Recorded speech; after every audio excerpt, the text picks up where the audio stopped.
How's it going, YouTube? Van Damage here, finally with an update.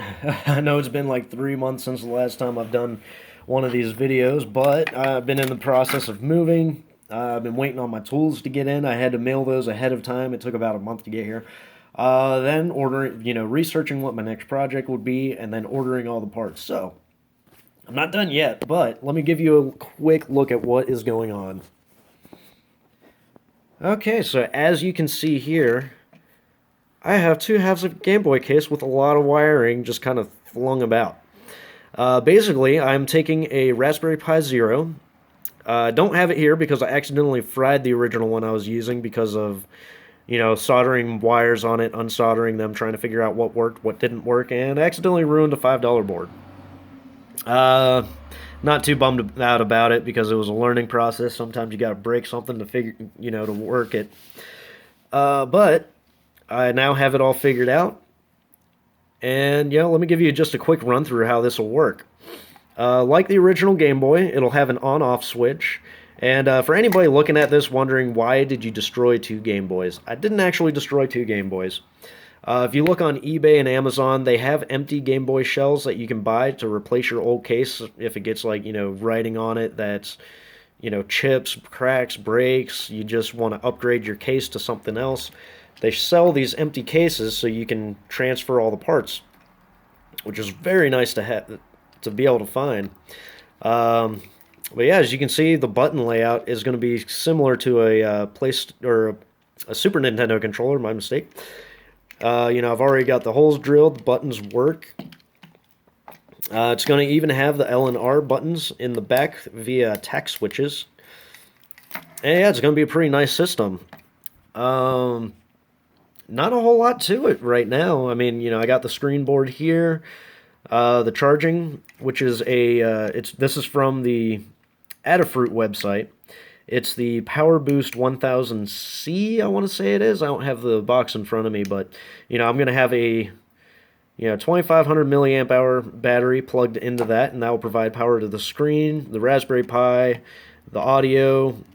I believe this board needs power to it as well. I can't remember off the top of my head. But, it's a process right now. I'm still learning how to do it. And if it looks familiar to you guys, you might have seen a YouTube video by a guy named Wermy, or his channel is called Wermy. And he actually has a ton of videos, very detailed, very, very good information, and he takes you step by step how to build this.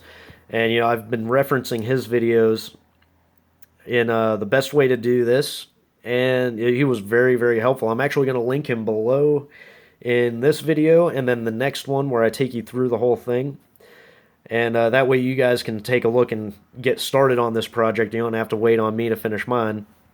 But, the one thing that really got me into wanting to do this was, if you notice here, you got this little black thing with with 8 wires coming out of it. And this is actually a cartridge reader from a Game Boy Advance. And this is my operating system for the Raspberry Pi. You can look online and find empty game cartridges, just blank ones with no, electronics in it whatsoever. It's literally this outer casing. And there are a few people who sell these PCBs where you can just slap in an SD card with a preloaded system on it. Another guy, I think he's based out of England, he sells these stickers here. He prints them off and he'll ship them out to you, and you can customize your game cases with them. And yeah, that's what I've ended up doing with mine. That's why I loved, because I have a RetroPie on this one. So I just drop it in here, and you can see it go into the back of the case. You just drop it in there, turn the power switch on, and it will run the entire system off of this right here. And that's what I love about it. And on the back, you can read Nintendo Zero. It's a Nintendo Game Boy inspired emulation station. And I'm really excited. I can't wait to finish this. And I'll give you guys a better rundown of it once I get everything completed, which should be in the next week or two. But yeah, that's what I've been doing this past couple months, is trying to figure out how to build one of these and ordering all the right parts to it, which went through a few that didn't work out exactly right. But I'm excited to be able to finish it. I'm excited that I was able to do this without destroying any old Game Boy cases or any old Game Boy systems.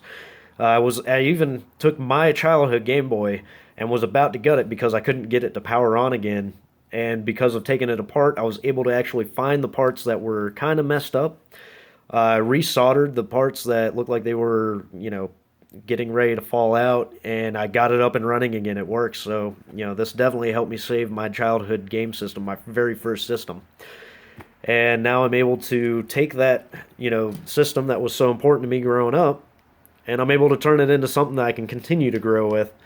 Oh, it's so sweet.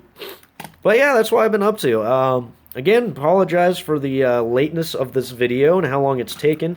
The channel will not die, I swear. And, I hope you guys have enjoyed this video. And I look forward to giving you the update here in the next couple of weeks with the completed system. And trust me, it's going to look a lot cleaner. Obviously, all this wiring is going to be gone. It's going to be tucked away. It's going to be beautiful. And I look forward to sharing this with you once I'm done with it. So, as always, I hope you guys have a good day. I hope you've enjoyed watching this video, and look forward to building some more projects for you guys in the future. Bye!